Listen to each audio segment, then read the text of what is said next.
every Money in the Bank cash in if the original winner would have cashed in on the other champion. Of course, the winner, Edge, had cashed in 2006 on John Cena, but what if he would have cashed in on Dave Batista, who was the world champion at that point? Now, he could have waited a little bit longer for the Royal Rumble, and it would have been Kurt Angle, but it would have been interesting to see Edge cash in on Batista or even someone like Kurt Angle. 2006 winner Rob Van Dam had originally cashed in on John Cena, but what if he had cashed in on the world champion Rey Mysterio? It would have been a nice revisiting of their former tag team partnership on SmackDown.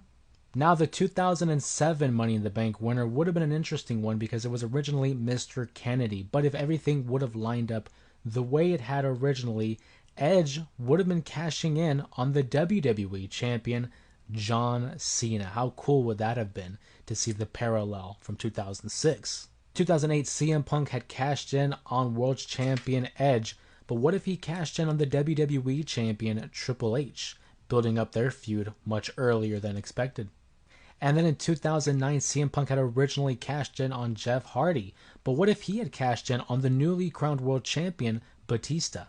2010 saw 3 different Money in the Bank winners, and Jack Swagger had originally cashed in on the world champion Chris Jericho, but what if he had cashed in on the WWE champion John Cena? I'm going to tell you right now, I already know how that would have ended. Pretty sure he would not have successfully cashed in. But then you look at Kane, who had cashed in on Rey Mysterio the very same night he had won the briefcase, but Kane could have also cashed in on the WWE champion Sheamus.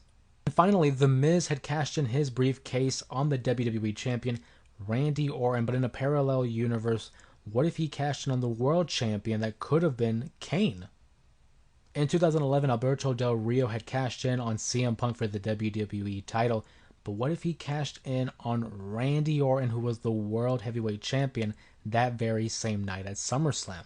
And Daniel Bryan, who won the briefcase for the SmackDown brand, had cashed in on The Big Show following his World Heavyweight Championship win at TLC.